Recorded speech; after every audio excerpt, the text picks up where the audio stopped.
Time for the final preview video. I've got my coffee and no script, let's do this. With just one day to go until the release of Odyssey, Preview 4 is covering quests, the endgame, drone traps, weapons, a few miscellaneous bits, and available languages at launch. Given that it's something easy to ramble off, you can expect support for English, simplified and traditional Chinese, Russian, French, German, European and Latin Spanish, Brazilian Portuguese, Japanese, Korean, Polish, Turkish and Ukrainian. So fingers crossed everyone who speaks Portuguese has waxed or shaved recently.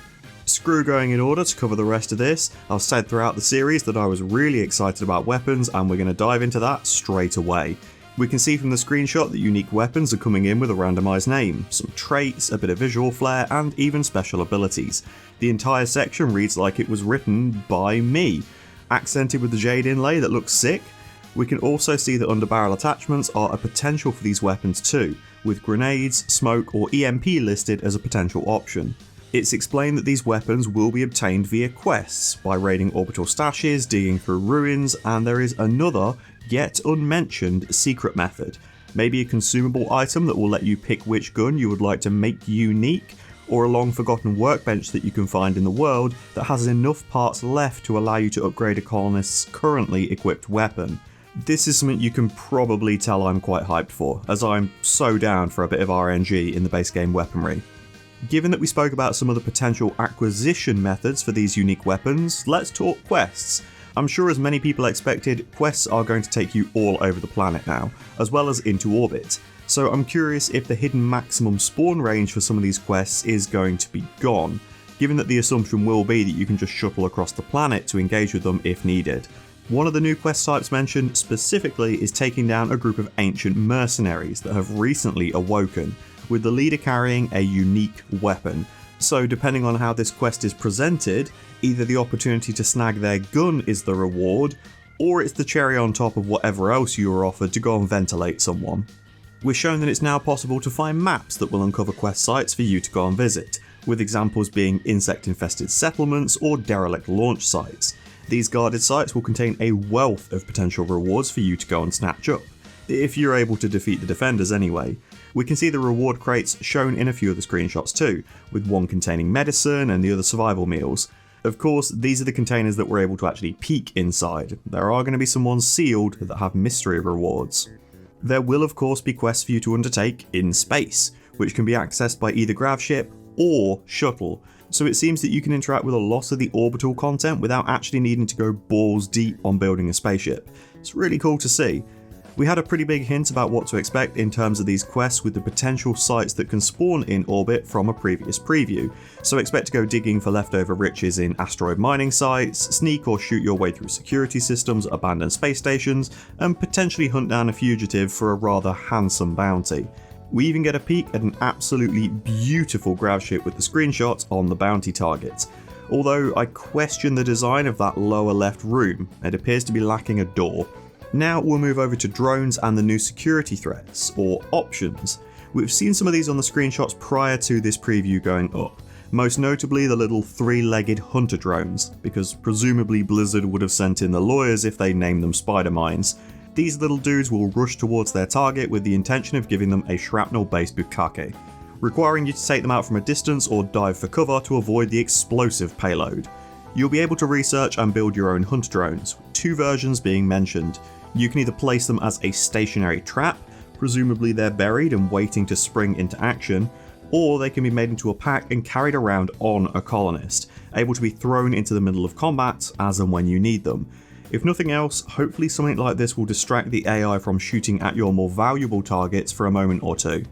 The Wasp drones are the ones that I am struggling to pick out in any specific screenshot, with it mentioning that they split into a swarm of stinging units that inject paralytic venom in their target. Fingers crossed that toxic resistant xenotypes, implants or gear is going to be able to help with this, as the last thing you want is to lose a squad to these things because everyone gets downed due to low consciousness. The security drone is shown front and centre, a heavy duty bot armed with a scattergun. I'm curious as to how this stacks up against mechanoid threats, because the size of this thing, I can't imagine it's going to be much tankier than something like a Lancer or a Scyther. Maybe we'll see them in far greater numbers when exploring through trap sites though. Before we get into talking about the end game, let's wrap up the miscellaneous stuff and finish on a high. The three things covered here are the statues that allow your artistic colonists to make replicas of other pawns, so be sure to put on their top hat so that they look their best before being immortalised. Outfit stands are finally included in the game, which will allow you to swap a colonist over into the stored gear with a single click, rather than needing to hunt down all the individual parts across your entire base. Absolutely perfect for jumping into heavy armour if a massive raid turns up, or a spacesuit if the oxygen in your grav ship suddenly becomes a little bit less abundant. Heavy bridges are no longer something you're going to need to mod into your game either, so now you can build the colony of your dreams out in the middle of a lake or far out into the ocean. No more needing to make everything out of extremely flammable materials just to get the vibe of a floating base. Alright, before we talk about the mech hive, as I'm sure some people are going to want to go into it as blind as possible, and we'll turn off the video as soon as I start waffling about it, let's really quickly talk about what's going to be happening with vanilla expanded mods, and importantly for the content that you're going to see on this channel anyway, the new versions of some that will be coming in 1.6. VE fishing will still exist, with it expanding upon the base game mechanic if you own Odyssey.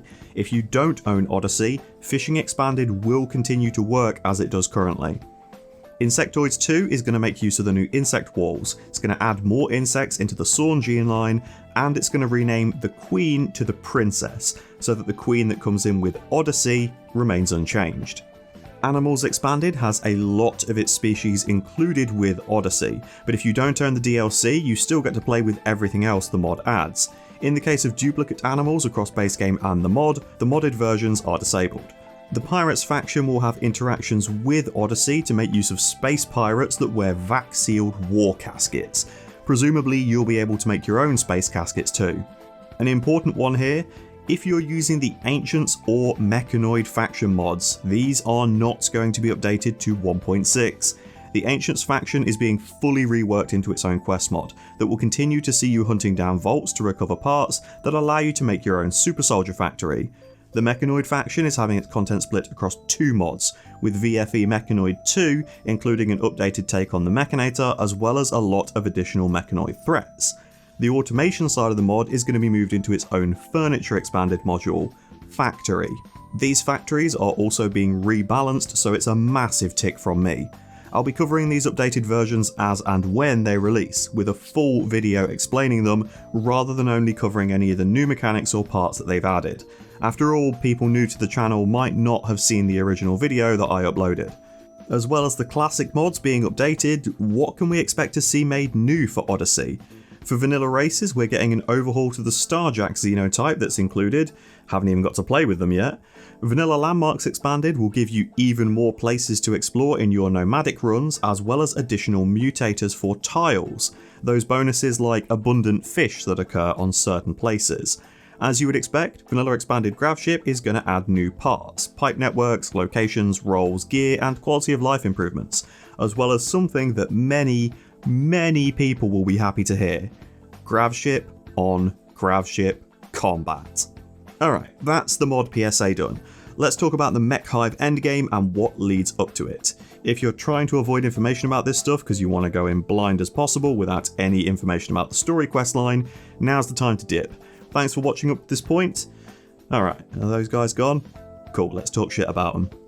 Anyway, we're shown that high above the planet, the Mech Hive is floating in space. It's a known nexus of mechanoid production, and it's responsible for giving the mechanoid threat its direction. If you want to actually stop the threat to humanity, you need to deal with it.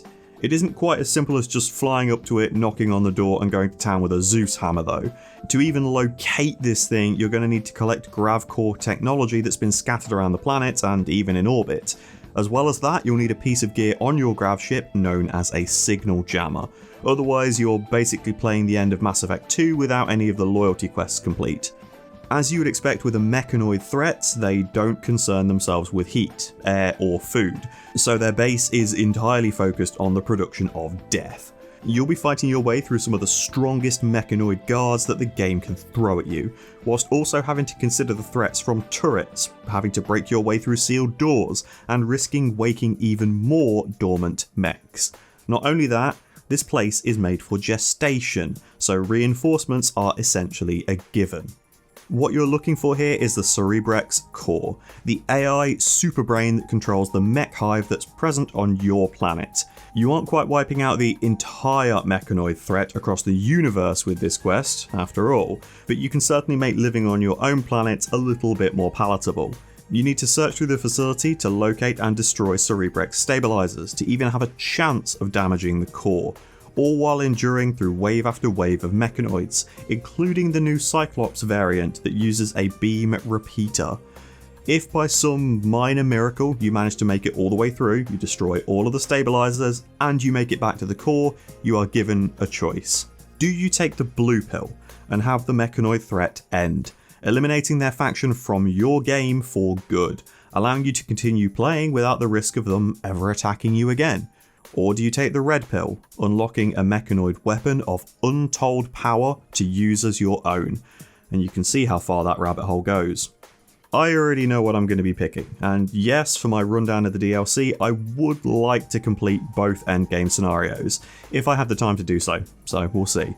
There's very little time to go until release now, and some reviews are already in from creators that had early access to Odyssey. Obviously my take on it's going to be pretty significantly behind the curve, but I'll make sure to fully explain all the new parts, mechanics, events and oddities that the expansion brings along with it.